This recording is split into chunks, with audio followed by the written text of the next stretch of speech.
Okay, here we are. As you were saying just now, Tim, you came along to a dance performance that I was in a few weeks ago.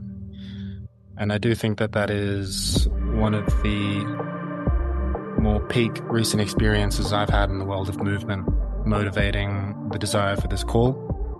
I had my friend coming along initially, but due to some scheduling errors, we are just the four of us. Me and Beck visited him over in Western Australia a few months ago. He's a movement practitioner under Ida. And we were just, we were quite taken by, I guess it was something that he only mentioned at the end of the session as a passing comment, but I felt it was a kind of philosophical inroad to the question of why we move at all and how we can bring a deeper intention to that with respect to what's going on in the world at large, beyond just our individual bodies. So that's kind of a kind of vague frame that I'm entering into this conversation with. I do recall in our last conversation, Seth, when you came along and you were describing your practice in Feldenkrais, a similar resonance, and it's something that I'm looking forward to getting into today, because me and Beck have been discussing how we might go about sharing our practices, both in dance, martial arts, yoga, and just the general appreciation for movement. So that's an open. I suppose I should ask a question of you, Seth, to just invite you into where you're coming from and how you're hearing all this. Mm-hmm. Well, I mean, it sounds like a pretty open frame to begin with, but yeah, I think movement is about much more than movement, if I could say it like that. And obviously, we can unpack that further, but it's very easy to think of movement as exercise, or I want to learn to dance salsa, so I need to learn the steps and all of those kinds of things. But movement is how we learn. And I mean, I think that you could even include in movement sitting in a chair reading a book, right? You could think of that as movement if you wanted to. Now, of course, when we think of movement practice, we think of something athletic, or we think of yoga, or we think of something that draws particular interest to the body. But again, if I'm sitting and reading a book, the way I'm sitting, the distance of the page from my eyes, all of these things really play into my experience. And so, and we're moving all the time, right? Like I just move my hands because but I can move because I'm a living organism and I have to move, or I can, as a human, I can get interested in how I move. I can reflect on my movement. I can explore my movement. I can do movements that have no obvious functional purpose because I'm curious to see what would that feel like, or what would that reveal to me. So yeah, I guess just to say one last thing, I mean, to find myself sitting in a Zoom room hosted at Voicecraft already suggests that there might be a philosophical idea here or something like that. The way I came, let's say, to be in communities like you already mentioned, Daniel Garner of OG Rose, Aspasia, Kara George, who I know regularly comes and participates here. I had been doing a movement practice, the Feldenkrais Method, which you mentioned, for a number of years. And then, like a lot of people who might find themselves in these places, I discovered John Vervaeke online And my interest in John Vervaeke might have just been because, like so many people, I had my personal experience of the meaning crisis. I grew up um, basically raised in an atheist household. And I could say more about that because my religion growing up was actually music. And the way that I worshiped was I went into my room and I turned the stereo all the way up and I turned the lights off. And then I let my body do whatever it wanted to do. And that changed my experience. If I was a young person, who was not feeling good, there was no question about God existing, but I could turn to my stereo and thrashing my body around. And that actually did make me feel more whole.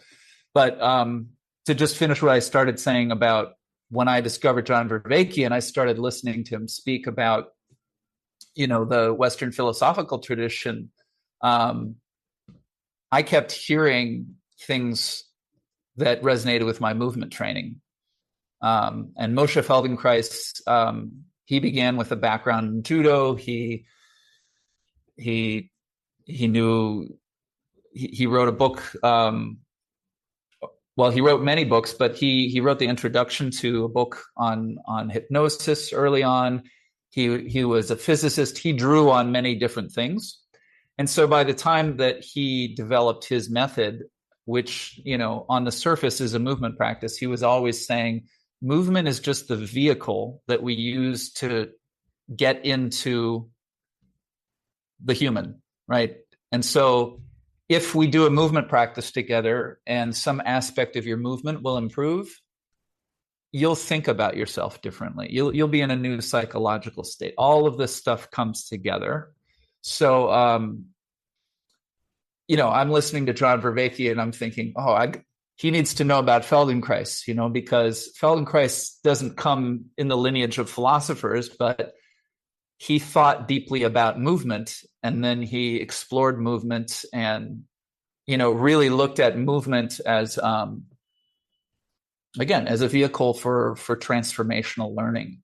And so for me at this point, Feldenkrais is kind of the basis of my practice, but I could say that I've generalized a learning process that I learned from the Feldenkrais method, but the actual learning context was always doing movements, noticing what it feels like to do the movements, noticing what changes when you do the movements, noticing, everything related to movement. But movement became a metaphor for any other kind of learning. Like if I want to learn foreign language, what I learned in the Feldenkrais method, I could probably apply there as well. Anyway, I felt like you opened a a pretty wide door, and I've said a lot of things, but happy to go in any direction. I'm really glad to be here with you all. No, thank you for sharing that. There's like you said, there are several avenues to take now. I might even just ask whether or not Tim or Beck or both, if you folks have any way of feeling into this.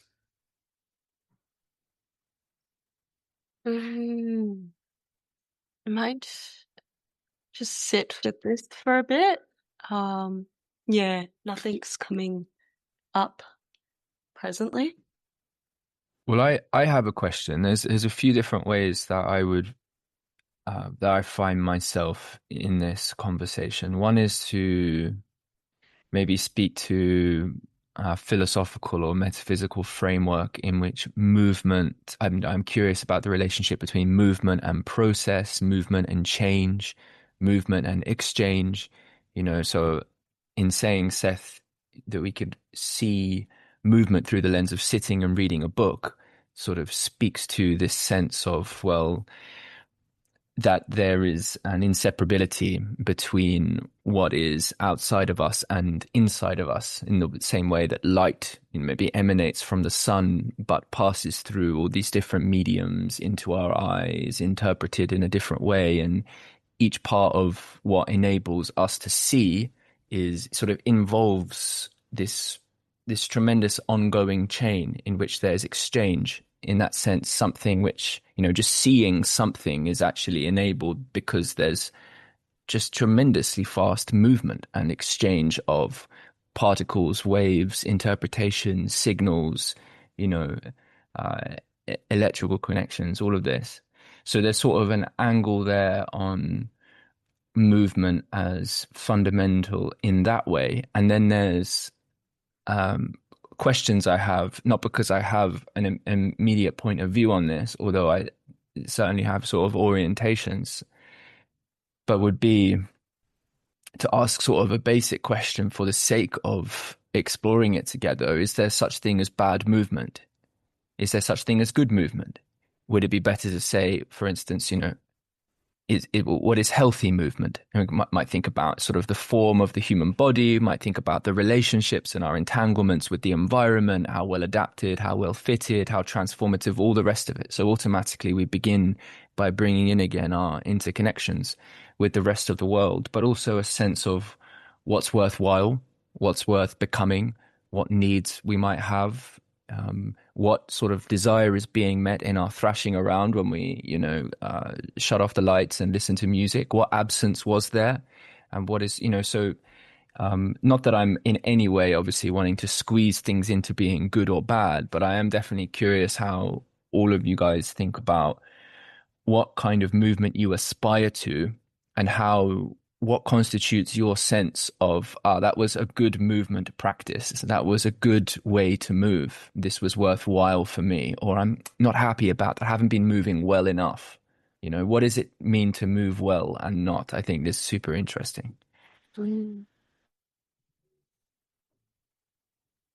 If I may speak on your behalf, Beck, just before the call, we went for a walk this morning and she did raise the topic or the idea you said earlier, Seth, about stillness being a form of movement also. So movement as a metaphysical entity that can include a seeming stillness at one level of perception, but really you just go down the stack and it's all still moving. And so the question does become, as you were saying, Tim, how do we discern good or what is it, like helpful movement that is able to engage the world in a way that doesn't so much destroy as contribute to the broader set of patterns that we find ourselves immersed in, from the light of the sun down to the bodies that we inhabit. There was something you said there, Seth, about movement as a vehicle. And that came to mind when you were speaking, Tim, because there's this question of, for a time, we identify with this body and it distinguishes itself from the patterns that it participates in. Maybe how tightly that distinction is held onto, maybe that determines whether or not movement is good or bad. If you hold on to it too tight, you're taking something of a predatory stance. Although predators are necessary to the environment, I realize now that I'm stretching things wide and fast. Well, if I pick up on that, is there a sense in which to move from, not that the human being is just an array of particles, but if we take that sort of atomistic view of things and just say, from stardust as it goes, and we will return to the soil, whether it's the combination of carbon and hydrogen and all the rest of it, that if it weren't for the negentropic or whole making pattern, that context of belonging that brings together the human body, then, well, why not just those particles just to be, blown along down the river, taken on by another organism? Some other cycle would be moving them, or they'd be on a different pace of things, a different pattern, different set order. And so there's a time in which sort of the negentropy of a particular constellation of movement, if we want to go with that, forms the human, forms the dance. But then in this sense of destruction, now, of course, maybe sometimes valuable to be sort of destructive, but other than that, there's a piece there around the holding on that you were mentioning. And that would, how much does movement beget the necessity for awareness is super interesting, is where that thought goes. And I'm taking a few jumps there. What's, just from the basic perspective of, well, there's particles and now the particles want to be a human, but the human's holding on too tight to some movement, so it's tyrannizing people. I know this is so loose. But it's like, well, what's making it tyrannize the people? Okay, too much center of mass. Maybe people have to move or orbit too tightly around a particular being, perhaps, right? They're not moving as much, or maybe that kind of, well, hang on a second, so much of our world is constituted by these orbits, and so there's a certain sense of the mass, coming together in a kind of fixation in order to enable movement to come around it. So there's certain paradoxes there, isn't there, where there's, and so yeah, we could maybe build in different ways of how stagnation and sort of a static inertia could come to, really devitalize a space. But also we can imagine those times where it's, enabling, massively vitalizing. So that was some of what I was hearing you kind of like grapple with and maybe open up a little bit. I'll save one other thought I have, which links, maybe takes a little bit toward that more. No, I'll stop there. I think it's present though, and something Seth said, that when you said, Seth, I don't know how you worded it, but that through, you didn't word it at all like this, but through movement, we're enabled to see certain things we otherwise might not have. Something along those lines was my thought, but anyway. Well, I mean, you could take so many approaches to the question, what is good, right? As a general category. But then what is good movement? I mean, I think it's like if I want to get something off of the high shelf and I do it, like now I'm holding it, it's not on the high shelf anymore. That was a good movement in some sense. But then did I strain myself? Did I, pull a muscle while I did it? Well, that would suggest there's something about the movement that wasn't good. Or did the movement feel pleasurable to me? Did the movement, which would be related to things I've already said, but did the movement prepare me for the subsequent movement? Is this movement revitalizing me and keeping, is it nourishing me essentially, or is it, I just talked to someone, I don't know if you all know Clayton Nyakana, who's also in Australia. But anyway, this is a lot of stories. He's actually written a paper recently called The Embodied Steward, which is very interesting because it sort of talks about the human experience. As part of the human experience is that I'm Seth, and I have a story about who I am and all the things that are important to me. I also inhabit a body. And right now, my digestive system is doing something that I have no idea about, but it's really important. And then there's certain moments where my body gives me signals, me, Seth, the thinking, conscious, identified person, and I have to take care of my body. It could be as simple as I need to excuse myself and go to the bathroom, right? But that's just because I'm in a body. Good movement, so I would say good movement serves life or something like that. But in the context of if you're a movement practitioner, or if you're someone who is not a movement practitioner, but your doctor said, hey, you need to get more exercise, and like you're sort of on a quest for movement, you sign up for a martial arts class or you sign up for something. one of the things that Feldenkrais really emphasized is that if I go to that salsa class and I can't learn the steps, on some level, do I think I'm not a good person? Right? I mean, it seems kind of silly when I say it that way, but or I go to a yoga class and we're all doing downward dog, but it appears that the person to my right is just doing it much better than I am. Are they a better person than me? Maybe they are, a better yogi, but I mean, I can literally take it that way, as opposed to like, well, they've been practicing for 5 years. This is your second class, and all the potential that I might have to arrive at what that person is doing, or to arrive at the best version of the, let's say, yoga asana that this body is capable of doing, right? And then, how do I make sense of that? So there is a sense of, wow, that was really good because a year ago I couldn't do that.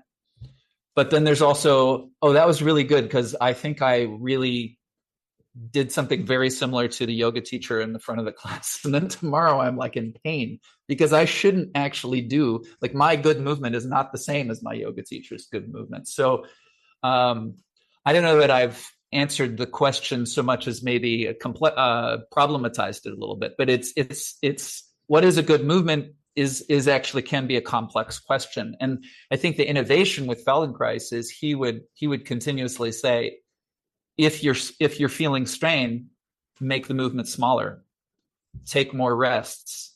Because Feldenkrais, if for someone who's listening who has no idea, just imagine slow motion movement. I mean, it's not about burning calories. It's not, it can teach you to do all kinds of things, but one of the basic learning strategies is to go very, very slow and to do tiny bits of the movement. So kind of speaking to what you were talking about, Tim, I mean, to actually sometimes get interested in the microscopic aspects of the movement.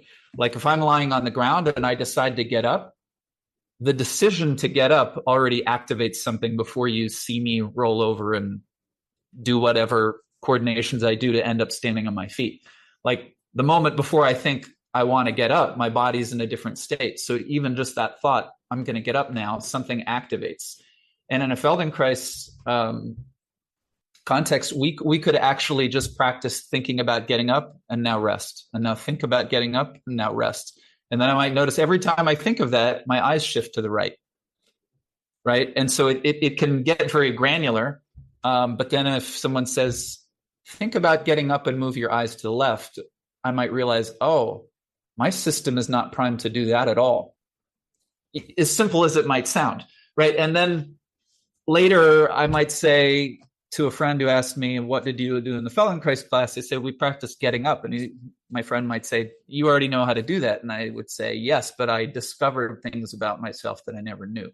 Right? So that could be a good movement because it was revelatory, something like that. I actually really appreciated that last point, Seth, like the practice of noticing how we get up.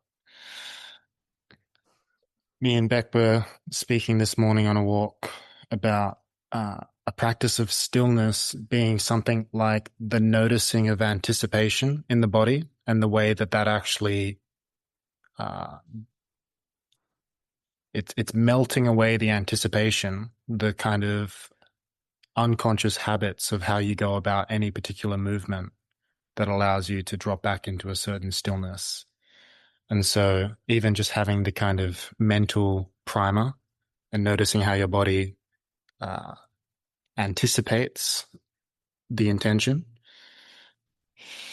it is a curious one. And I think it does speak to what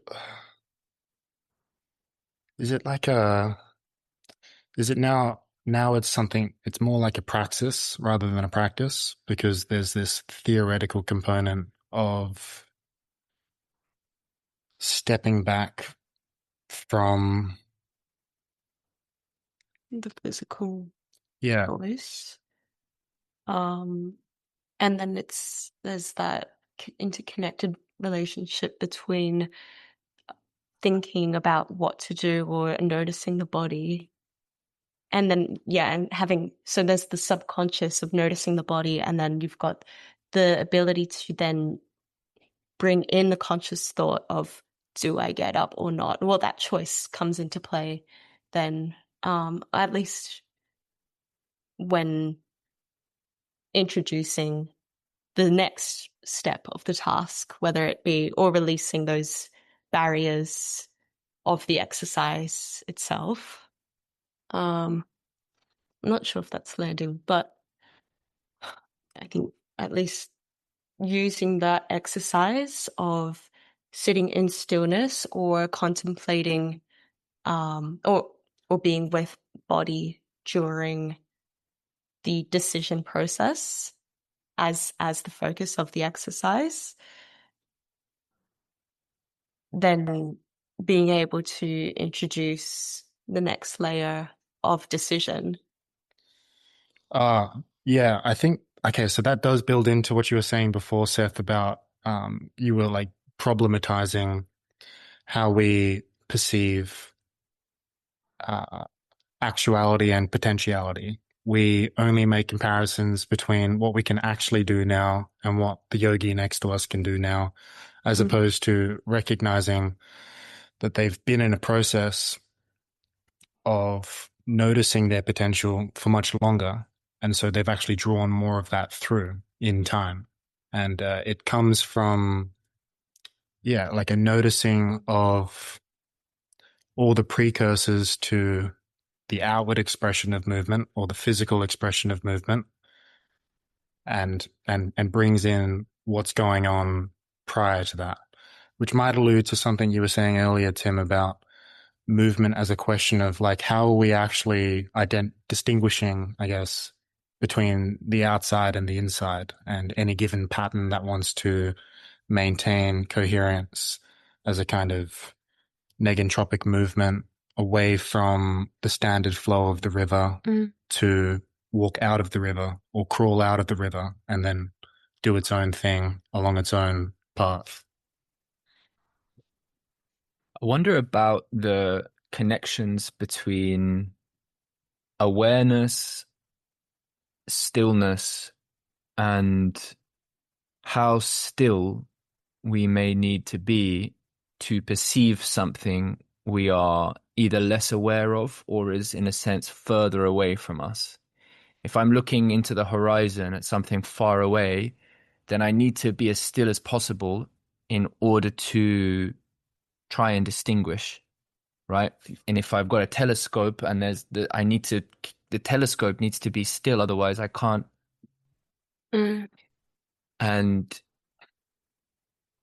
But then, the paradox is that even though there's a sense in which the closer we get to pure awareness, there's a kind of quality of stillness that's associated. It seems to be that the stillness is more is kind of more like an acceptance or a kind of like maybe a purity of identity with what is sort of looking through, that actually enables an opening up to awareness of extreme amount of flux. And so it's not as though in settling into a more expanded awareness, everything is still. It's that I'm kind of, in a sense, capable of perceiving more of how the flux is connected together, or that I'm in at least a state of a kind of acceptance, perhaps, with that. And so there's something about, in Seth's point around really attending slowly to what's taking place in the movement, even how my inner orientation is to my eyesight this way or that way, as I hear, sort of instruct myself to do something. There's this sense of, utilizing the stillness to attend more to what actually is moving in the process of participating in an action, where again, what is moving seems to me like the analogy of whether it's the solar system or things orbiting around something, or just the various ways that,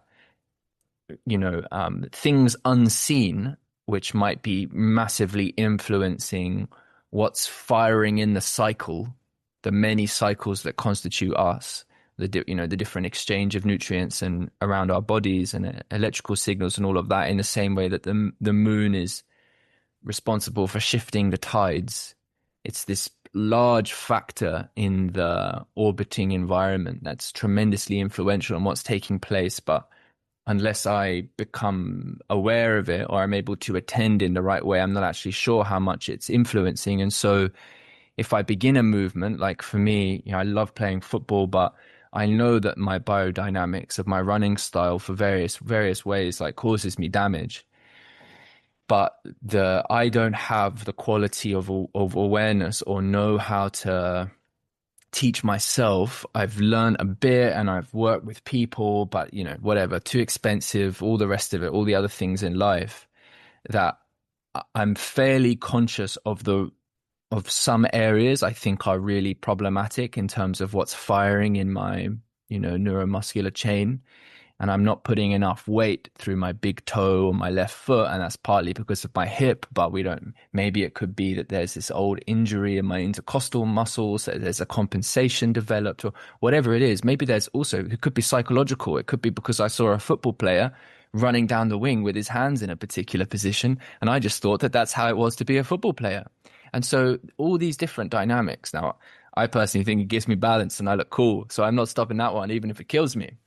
But I would, obviously, but how many compensations, right, have I built in? And so coming into awareness of what's firing in the movement, that depending on how far we zoom in or zoom out, relatively speaking, we'd want to then discern from that perspective, is this well or not? All of that, which you rightly bring into question, the relativity of this is massive. But there are these, anyway, I just recapitulate. Hello, Corey.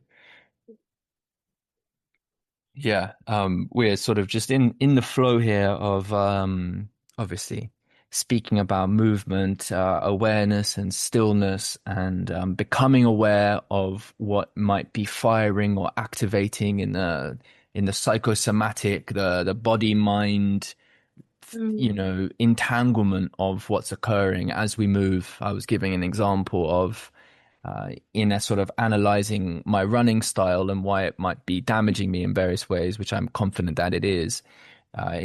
Partly it could be maybe a compensation from an old rib injury. It could be maybe how my foot strikes, and is that a structural problem with the foot, or could it be the way I'm positioning my hands because I saw a football player play in a way I thought was cool when I was 6 and I tried to emulate it.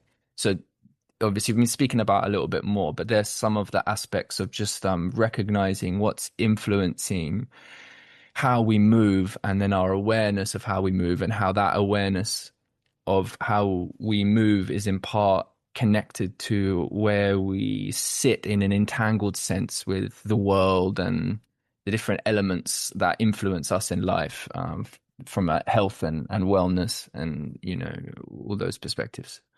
But yeah, nice to have you join us. Yeah, I think that was a great flow that we've been on for the last half an hour, and let's see if we can bring some new threads in. Corey, I guess we can just open up and ask, how are you? Where are you coming from? And where might we go in this conversation? I think it will inevitably cohere. It'll just take some time.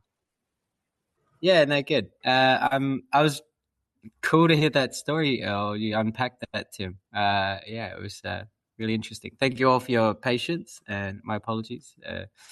Get things confused. I'm happy to jump in somewhere. I'm not sure where you all were. Nice to meet you, Seth. Yeah. So, if you have a specific question, I can lead from there, but I'm not sure. Maybe, John, maybe if we just maybe Corey can just pick up on a flow that way and just settle in. Yep. I wanted to ask Seth, when I was saying about awareness and stillness, I was sort of being a little speculative there with how I was trying to bring some things together and use the language, but I'm curious if any of that was landing and if that was evoking anything for you. Yeah, well, first of all the reasons you gave that you might have issues with your running, yeah, maybe any of those things, right?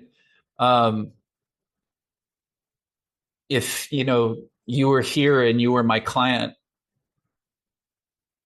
I would say, okay, why don't you just stand, right? And let's just notice what you notice standing. You might find that you have more weight on one leg over the other. But even there, like what we talked about before, like I've had clients where I say, let's do that. And then when they realize that they have more weight over the left leg, they already think they're doing something wrong. And so we could keep investigating, but actually, if we don't address the fact that there's nothing wrong with being slightly asymmetrical, we're just trying to notice right now, we would already have a little potential kind of pothole in the road, right? And so that would actually be the first thing that I would be interested in. Can we really make this? We're not running right now. We're going to maybe do things that are microscopic little fragments of running to see what the pattern is, and essentially from there we're going to pay attention. We're going to realize, oh yeah, I do have more weight on my left leg.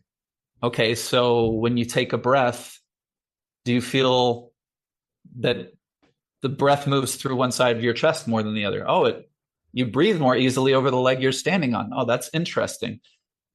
As a practitioner, I might have theories about that, but I'm more interested that it makes you curious, right? And you want to, right? And then at a certain point, I'll say, oh, so you're standing on your left leg. Why don't you shift onto your right leg? What's that like? And whatever it's like, it's a less familiar experience, because when you're not thinking about it, you're over here. So although it's very simple to ask you to go over here, what I would highlight is, do you notice this? However it feels, it also feels less familiar, right? Because we can, for example, favor one leg because of an injury or something like that. But there's also movements that we or positions of the body that we never go to because they just feel strange.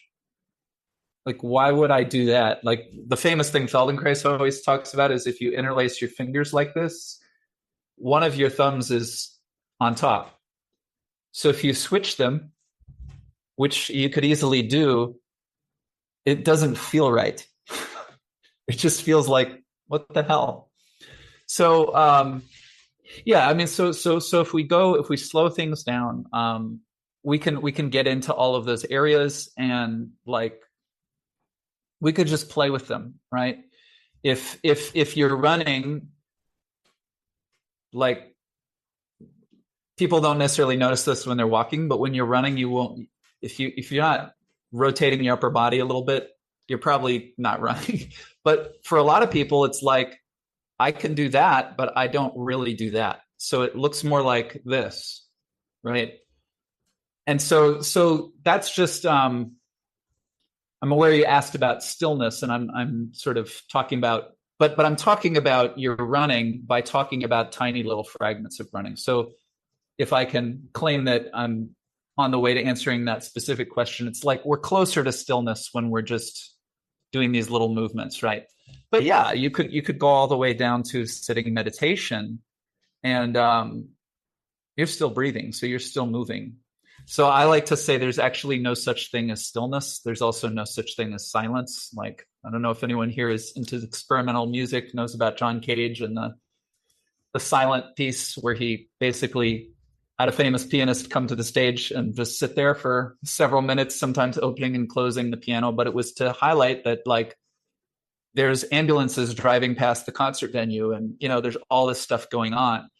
I think that, there's so many different movement practices. And some people might think of meditation as being different than a movement practice, but I would say it's on a continuum.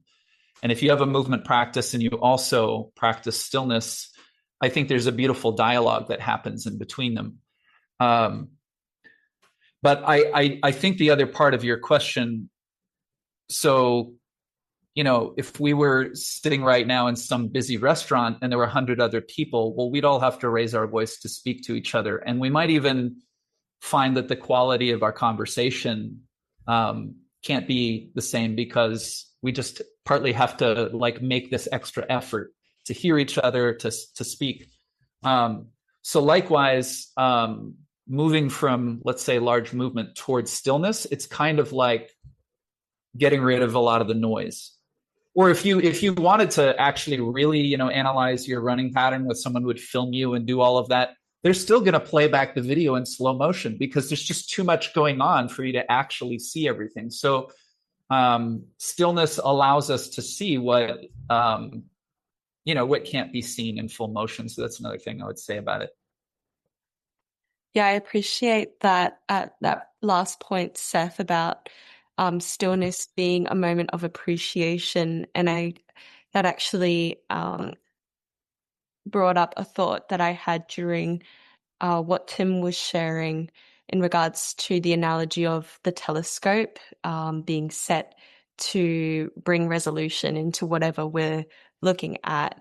It brought a visual of like a flourishment in that moment of stillness, as we're now able to see something expand or change or watch a planet orbit. Well, not that we can actually see that, but you have that moment of actually honing in on the object or at play.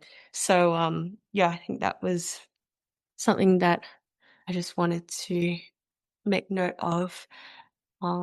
Is that something like the actual next step is best informed when you're looking to the horizon of potential? I say horizon because, like the telescope, there's a kind of perception of distance which could be equated with the potential next steps much further down the line. And yet it's the next step that you can only actually make. So there's this kind of relationship where what you do now is informed by how well you can relate with. Maybe I'm trying to distill that down too hard and overfit it to this kind of actuality, potentiality dynamic. There's an uncomfortability to even that exercise which you brought up, Seth, which is intertwined with curiosity of the body. I think that's something that we can also relate to, curiosity of objects in this still format, though things are still changing. So I'll just build one more piece on that. Intertwinement. As you were speaking to kind of asymmetries in the habits of movement, I was thinking more of like chirality and handedness, the fact that we all do have a preference, and that seems kind of built in from the ground up of our nervous system. And so seeking of symmetry is like it always has to be just a little bit off symmetry to allow for like deviations, and these deviations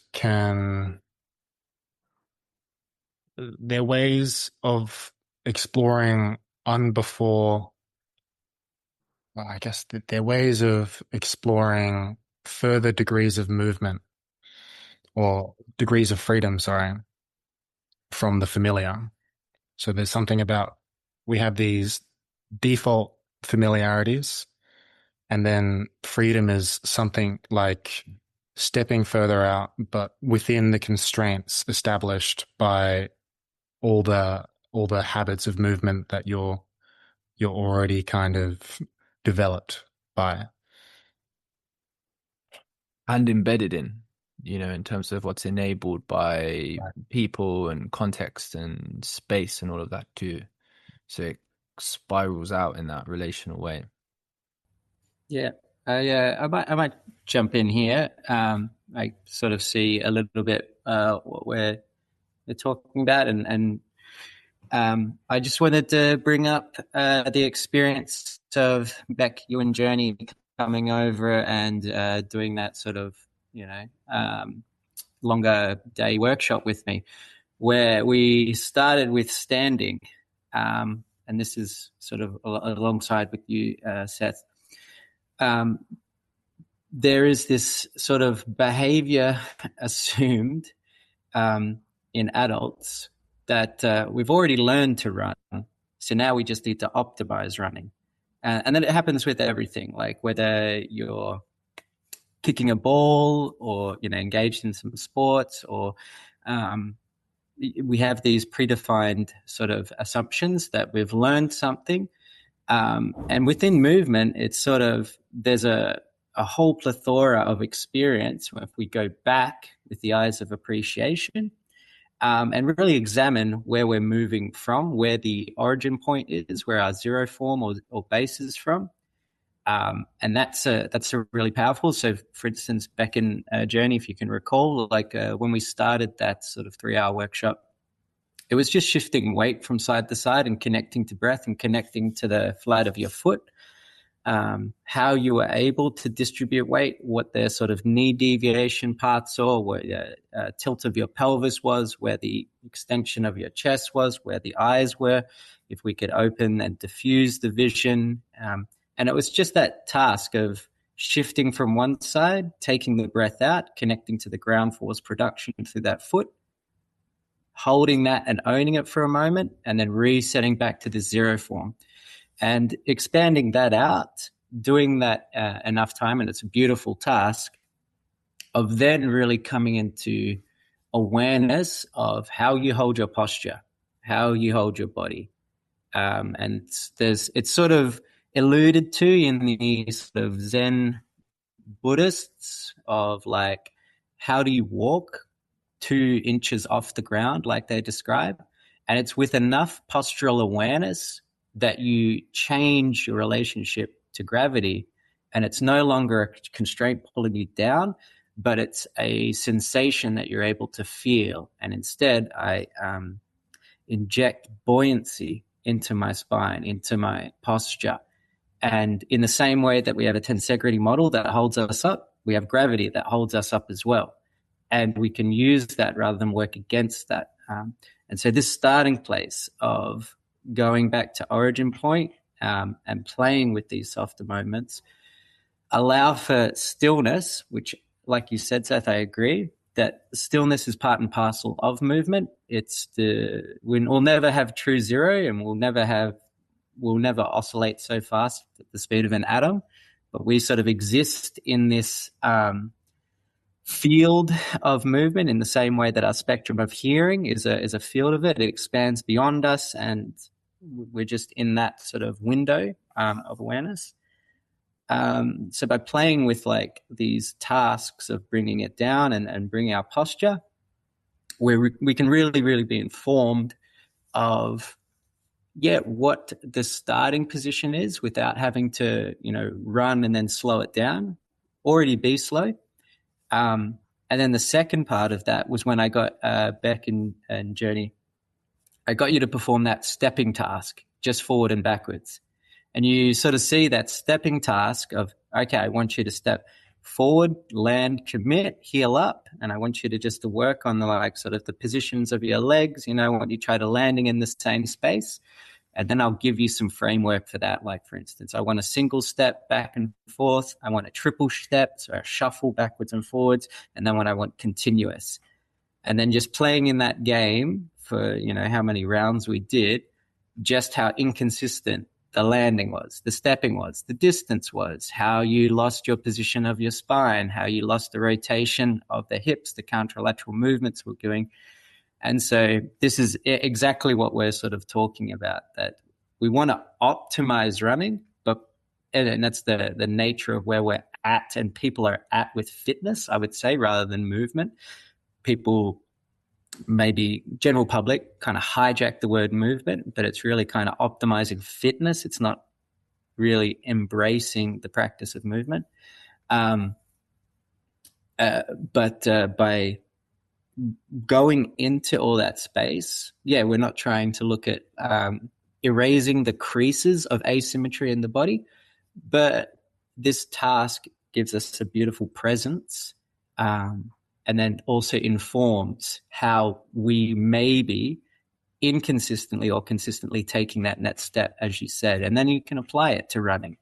But there may be sort of a very valuable dive into how the Achilles are behaving, how your dorsiflexion or ankle flexion or pronation of the feet, but even just coming back to the original one, how you're standing and how you're feeling the floor and what kind of relationship with that is available to explore in a deeper way. And when we've spoken, Tim, and you and Tom have discussed that sort of running at those lengths, and this is maybe something I've experienced, but maybe I'm assuming for other runners, there's this place that you get to in running where it sort of feels like a flow. You're sort of getting into this state of this rhythm, and it's almost like a dog that's sort of been at home, has been let off the leash, and it can finally start to move and use, and the fascia and your structure starts to open up a little bit. But it's interesting finding that from a position of stillness also, not needing to be like 10 minutes into a run and tired and sweaty, but finding that sort of both in standing stillness, like how do I relax to open the body? And the same way, Beck, that you said, we were doing those arm circles for it was probably like a 10-minute round before you swapped roles and you were feeding the partner, and you were sort of like, oh God, I could do this for another half hour. It actually energizes us. It opens up our body by doing these tasks with all this intention and awareness that probably either simulate or replicate that same feeling in running. But because we're performing this slowly, we're able to open up all this awareness of how we're moving, where these leaks are, where we're sort of, well, that circle wasn't quite as round, and I kind of cut that off, and this is kind of an ellipse. In the same way, I'm talking about a circle with the arm, can be the circle of the leg or the stride of the leg as well. Right. Yeah, if I could jump in. So as I understand, our basic frame here is movement and philosophy, right? And as you mentioned, for a lot of people, movement is actually in that frame, the other word used, fitness, right? But even if you didn't come here to have this conversation today where someone might say, oh, look, they're philosophizing about movement, the practice you just described to me is an inquiry. It's, in the same, like when Tim said, what is good movement? And we were having a dialogue about it, and we were sort of inquiring into meanings of the word good. But that movement practice is like, what does it mean to stand? What does it mean to do this circular arm movement, right? And I think it's really important to distinguish, because when a person is doing fitness because I want bigger muscles or I want to lose weights or those kinds of things, it's very common that they are moving, they might be sweating, they might be lifting weights, but they're not fully there in the body. They're saying 9, 10, 11, 12, that's where the attention is, as opposed to just taking a step forward and back. You do it 10 times and you realize you did it 10 different ways if you really pay attention. And so I think that one of the things that can happen in that practice, aside from any specific, changes in the quality of the movement, is you can just go, wow, being in a body is fascinating. Moving through space is fascinating, right? And that's like, if you're interested in presence as a general thing, whether we're talking about movement or not, to me, no matter how much meditation you've done or practices you've done, the simplest way to be present in my mind is you are fascinated. Like, You're just fascinated by whatever's in front of you. You're present because this is fascinating, right?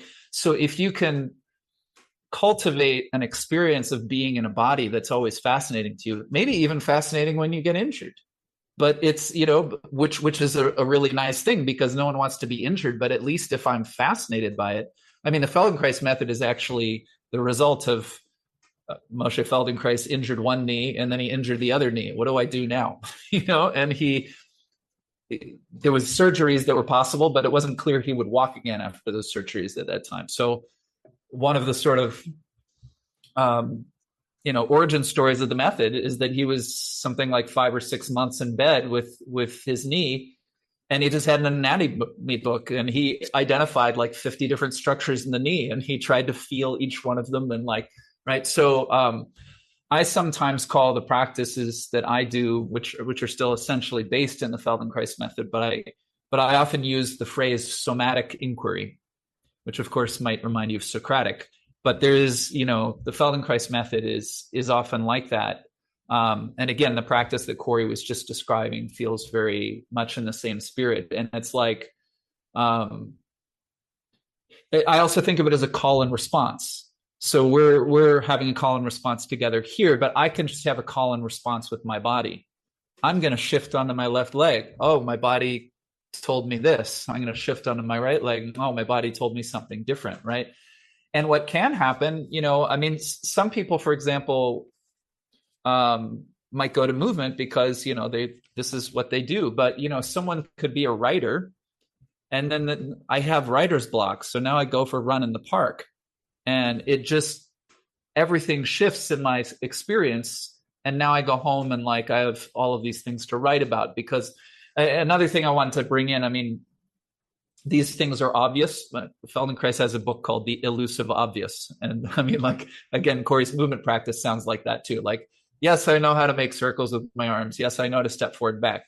Yes, you do. But have you truly invested? It's very obvious, but it's elusive because we don't really pay attention. But anyway, another thing that movement is its interaction with the environment, right? When we run, we're always in a dialogue with the ground. We're always moving through space.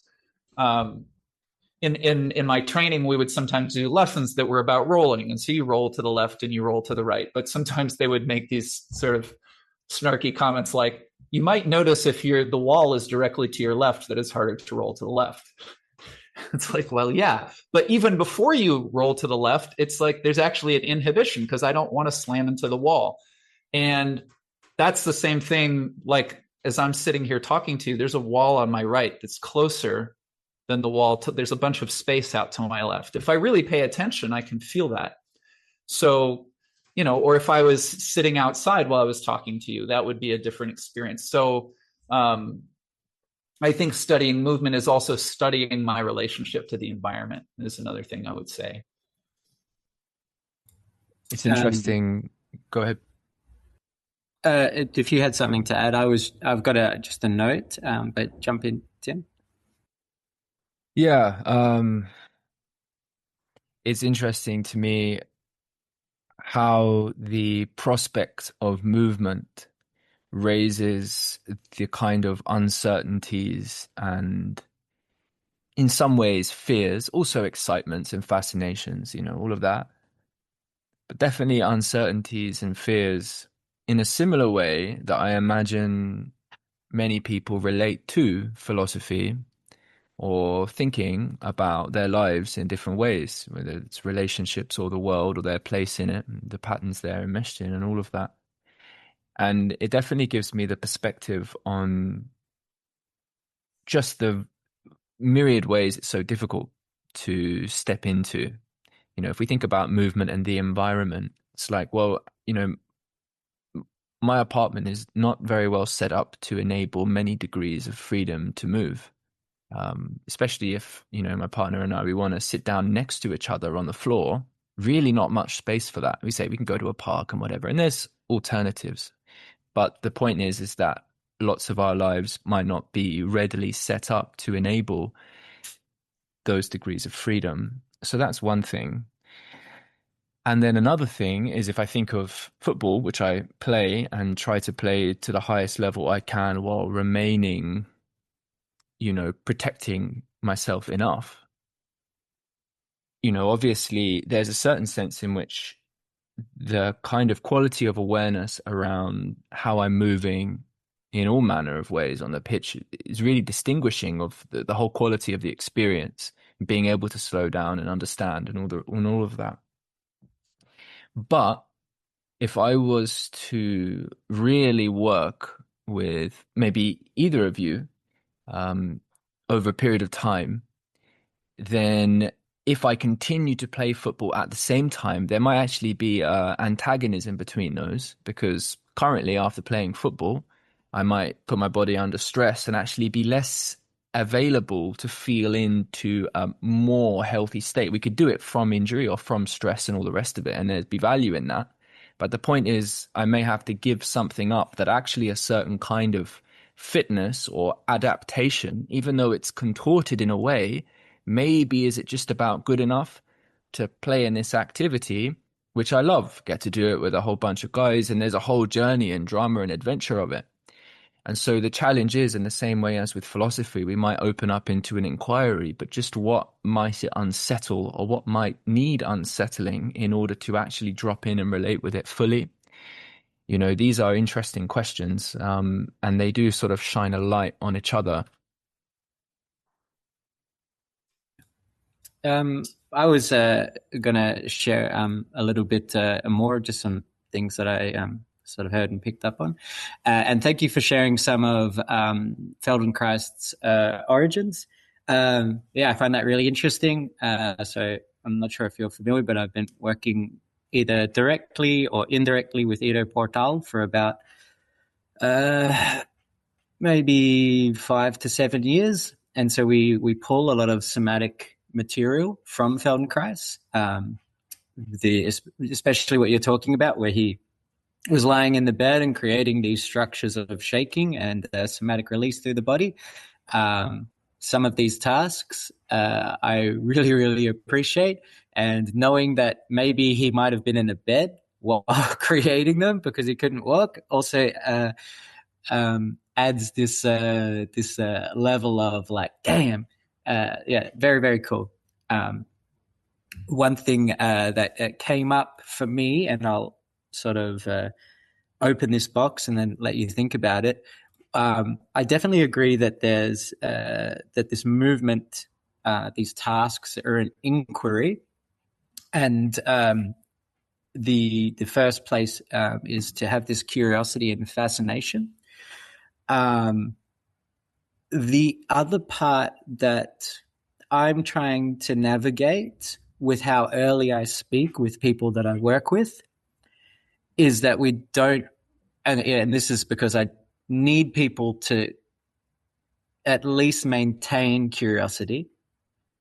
But as we go further on, like when we shouldn't rely on curiosity, we shouldn't rely on fascination, and we shouldn't rely on motivation or discipline, because there's this place beyond the event horizon of the tasks that we're doing where everything starts to drop away. So if I was doing this standing task, and usually when I'm giving it in sort of maybe an informal open workshop, I'll allow for curiosity and novelty to really be at the front. But then with students that I've been working a longer time with, I'm going to start asking them to disregard that, to shed their notions that it needs to be interesting to be doing these tasks, especially when we're pulling from someone like Feldenkrais, who have done stuff so deeply to such a depth and to such a competency that it probably can interrupt us to have these lenses of curiosity, and also just making space for like, hey, frustration's going to come up because I'm going to get you doing the same task again. I've got you doing, whatever I've prescribed, and I need you to work on. In the same way that rehabilitation probably is a little bit similar, that people aren't going to have this curiosity to doing these Cuban rotations, for 4 times a week for X amount of sets or something. So yeah, in part of my philosophy and what I'm sharing is that we can have this experience of fascination and novelty. And for certain people, I'll allow that to sort of permeate a little bit longer. But eventually I want to be encouraging people to not rely or hinge on these things, because there'll be times where motivation will wane, discipline will wane, curiosity will wane, attention will wane.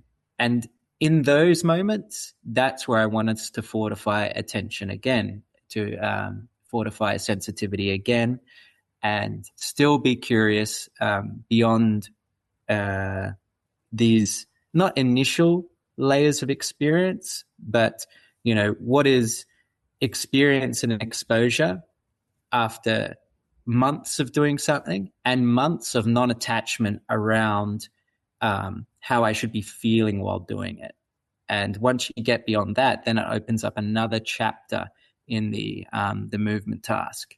And that can sort of come maybe, open up to Jurnee with breaking, when you're doing rounds with a certain kind of character or theme, or I want to do floor work or footwork or top rocks with this certain quality.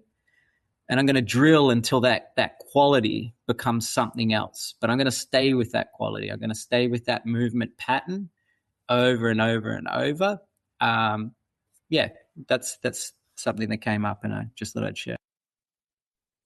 I must say, to say that I'm curious what's beyond curiosity. I almost wondered whether it was something that eludes definition, but it just, this sense of an absence where there is no valence on our attention, be it resistant or what's the reverse? Something that wants to come towards. I was hearing a little bit there. I wonder how much of that, and I'm going to be provocative here because I think it's an interesting territory, how much of that is a sort of a religious instruction, that basically there's a lineage here. As the instructor, I'm basically, you're kind of asking for a certain submission to a process, to then on the other side of it, well, there's a depth, there's whatever, there's this thing that's worthwhile doing. And and I wonder about the relationship there between, there would be a very interesting dynamic there between sort of like that authority transmission instruction, because there's something on the other side of it where you need to drop any and all sense of how you're basically like qualitatively relating in order to find your way there, versus the staying in touch with what is being experienced, from world, from body, through the prism of self. There would be an interesting dialectic between those, I would imagine. Maybe I phrased that wrong, but it's just what your perspective of the task is. The task should still be completely open to whatever quality or framework that you're looking to attune to, but it's these perspectives of curiosity or, I need to be enjoying this to be doing it. At some point, it's sort of, I think of it as sort of like this non-attachment to the task, and what is this sensation with, in the same way that you're meditating and doing some breath work or something like that, or doing this gelatinous somatic work with the body, that what is the process still open, but without these lenses of definition around what's happening. And that it does get fed from an authoritative structure, from someone who has skin in the game, and these teachers that I trust. Part of what we're trying to offer in the process is shedding shedding of what actually isn't you by going through a very long process. And we're just offering one modality that's the most accessible, which is movement. You could do this through a craft or through music or through artwork or something, but you need a craft, a process that you can do for a long time that, you start to transcend beyond needing to have a finished product or make it a financially lucrative, or even need it to have some kind of posture or status elevation or something like that. That's for me what I'm talking and advocating through in movement. And it's this long-term process that we don't get offered in very many other spaces. Fitness has already, like we discussed, sort of been repackaged. Even stillness is sort of optimized, which is funny. We can have an app for stillness. We can have these breathwork models and things like that. But in the movement practice, we want to be working on something long-term, and we want to have our sensitivity and awareness open throughout that. Also, we want to be sort of deconstructing that there's this implicit nature that it has to be curious, that it could be, but I don't want to associate that always. And especially when you're doing tasks for long terms, for years and stuff, you can sort of, you just need to keep showing up consistently. And because of going through these long-term processes with working something, then I start to get rid of what actually isn't me. What am I resisting? Why do I need to play soccer at the highest level? What is the highest level of soccer that actually exists? If you were really interested in, soccer at the highest level, if you've seen sort of boxers have like the light task on the wall, and working with your eyes, working with vision, working with peripheral and focused vision, diffusing and tracking. One of the strongest skills on a soccer pitch is players' ability to have the three eyes, to have the first two here and then the one at the back. And this describes sort of similar to you, Seth, that we actually have a peripheral awareness of everything in the room. And that soccer pitch is exactly that. They are very aware of where the other defenders are, both in the proximity of their larger field of obstructed vision, but also through patterns of behavior and recognition and assumption. They know that this wing is going to move down this way, the defense line is going to pull up, and that there's leaks and holes there. They also know the player, they know the trajectory of the ball, and they know the behaviors of this player because they've worked on a team, so I can deviate against what's expected of me or what I anticipate. So the eyes and the function of the brain are very, very powerful tools in playing a game like soccer, but we sort of look at optimizing the legs, the athleticism, rather than going into these movement tasks of like, one of them would be sort of a tennis ball getting thrown over your back to hit a wall and having to react and grab it. And it's this open capacity to be ready without straining as well. So it's actually, we find this efficiency model in this so that I'm not, high driven, but it becomes this low state. And they've sort of discussed some of this with like Michael Jordan's like aerodynamics, where he would just jump and be able to like shift his body in space and manipulate it. And in the same way that breakers do with their ability to flow and their aerodynamics on the floor, is that it just becomes like, oh, I'm circling on my right shoulder. I'm able to push into like leg extension and hip extension. And I either have 3 other contact points to then land, consume force and energy, and then redirect out. So yeah, there's heaps and heaps and heaps to really expand on that. But the philosophy behind it is that like, well, working with it for a really long time with these much more open fields of input and like what you're trying to work on will influence and affect who and how you do these things. And this is also like really important that we create scenarios for people. Yeah. I'll just say real quick, Seth, that we're probably wrapping up in not too long. So maybe if there's sort of a closing expression you'd like to make. Sure. Well, I'll just sort of jump in with when I heard this idea of needing to do a long-term practice that you might not be fascinated with.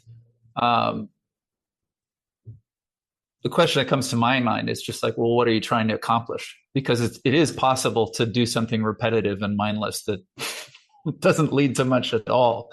I mean, but if, so as soon as you started talking about soccer, it becomes very concrete. And I'd also say that, so if I'm a soccer player and, Corey tells me, well, you're going to need to do this thing a couple thousand times over the next, few months. On the days that I'm not feeling curious about it, I'm still curious about being a good soccer player. So, I mean, I appreciate just that it's provocative to say move beyond curiosity, but for me, it's more like, because I think, if we had more time, I'd really actually would have loved to hear more of the backstories, like, like Jurnee and back, like, why do you move? Like, why do you love to move? Why do you love to talk about moving? But I assume that's all in there. But if I were to use a word which I assume we could all identify with on some level, it's like, if I move as a practice, it's to increase my agency. And one way of increasing my agency might be that I am capable of doing something that's repetitive, that involves endurance, or that someone might not think is interesting. But, like if you're building something, there's a lot of repetition. Like you got to put one brick and then the next brick, and it's not trivial that you need to be able to find your own internal motivation, even if the task itself doesn't necessarily give that to you. But yeah, so it's true that like this is actually an enormous topic. So one of my experiences in this conversation is just like we could go anywhere. Actually, Feldenkrais has a beautiful definition of good posture, which is, he says, it's the ability to be able to move in any direction at any time without preparation or hesitation. And that's actually the place that I begin to generalize what he was teaching beyond movement, right? So are you capable of having, this quiet, intimate conversation and then going into, this club where and then someone has an altercation and like someone's traumatized and now you can be with them. It's like you can socially or emotionally or psychologically move from one space into the next. And I think just learning to do that with your body and becoming more agile at moving through space does actually train some of those other things. I could also just say, in my own experience, I practiced the Feldenkrais for many years and felt like, I'm pretty comfortable in my body, until I discovered, I still don't know what to do when I show up at my daughter's school. And I think all the other parents are higher status than me. And like suddenly I'm probably slumping again because I'm not socially and psychologically comfortable. And then I found out that's actually a question of embodiment too, right? Can I have good posture when I'm in a conversation where I seem to know less about the subject than everyone else talking? Or with Daniel and Aspasia, we talk about all kinds of things related to, the world we're in today. And as Daniel would always use the phrase, the question of global pluralism, like how do I deal with this person who's got a totally different political opinion than me? Well, part of it is, can I continue breathing? Can I still be relaxed in my musculature? while I'm in the conversation. And then, yeah, I need other skills as well, but my body will hijack my capacity to just be communicative and think straight and all of those things. So anyway, I guess that's just a further gesture that how many directions we could go, but it's a pleasure to be in a space of inquiry around movement with all of you, because for sure, not for a lot of people, movement is sort of categorized elsewhere. And I think in a world where we get our food at the store and, we don't seem to need our bodies the way that previous, generations of humans needed them, it's actually still this huge playground for self-discovery and evolution. So anyway, thanks for having me. Yes, I've really enjoyed having you all here. And like you said, Seth, there's so many places to go. I guess I'll just note a few of the things that came through towards the end of most interest to me.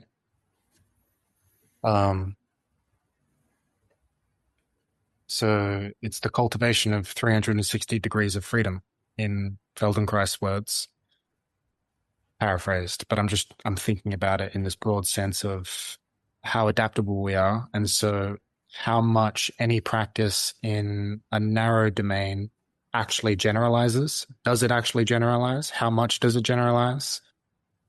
I dare say that no practice in any single domain can be completely independent of context. Context always has an influence. Now, that might rub up against maybe what I was hearing in Corey with respect to this kind of, like, it's what's on the other side. Is it something like the non-dual? Is it the non-dual that, because that's always been an elusive notion for me. Oh, Cameron coming in on the deep end. All right. We're just wrapping up now, doing some closing thoughts, but I'm happy for some after recording chats for another half an hour, so maybe you can come through on that. He may have frozen, or he's just really good at practicing stillness. He's just come in to absolutely stillness mog everybody. But I guess stillness maxing. Yeah. One last piece I'll add in is to choose consistent practice in any one range, be it learning how to stand, learning how to punch, learning how to kick a ball. There are going to be just trade-offs in time and energy. And at the end of the day, a life lived doesn't afford you 360 degrees of freedom regarding practicing everything at once. You have to make a choice. And so already there's a necessary constraint imposed, but it's chosen, and you step into that. And I don't think that can be done away with if we're considering the broader context of how we show up and move through the world. I think that's partly where you were coming from, Tim. It's this idea of trade-offs. Yeah, trade-offs in terms of, do I stay with the beginning, or do I set a course and I want to go to that point on the horizon? I want to be able to play the game at the top level in this or that domain, whatever arena you're interested in.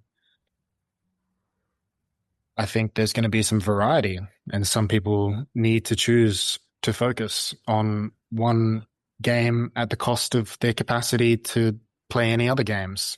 And some people need to be deep generalists. But how are they going to be in dialogue? And this is that kind of question of pluralism that you mentioned, Seth. I was actually hoping that we would get into the politics of movement. That was one area that I was hoping for, but in an hour and a half, it can't really be expected. So I'll just leave it there, but my deep thanks. And yes. Well, I'd be down to schedule another one of these maybe in a month's time if people would like to.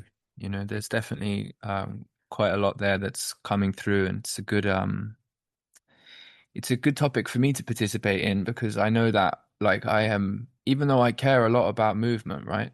And again, depending on how broadly we mean it, then, but there's a sense in which there is also a dedication to typically physical movement practice that's also part of this as well. As reductive as that is, I'm not trying to, it's good to be surrounded by people who have that as like a centrality in their lives, and all in different ways as well, even Cam. So even as someone who swims multiple times, gyms, football, I try to sit better, I try to pay attention, right? I love to dance, all these things. I feel like I've very much been doing all of that as like I don't know what the image would be. I've never learned from a master. We'll put it like that. Never learned from a master. And also have never aspired, in a sense, to make that the core of mastery. So maybe that's why I haven't sought those out in the same way I've sought out other ones, but at the same time, recognizing how fundamental it really is to my life and enjoying it more. And so, yeah, it's a good one to be on the edge of. It seems to bring up things around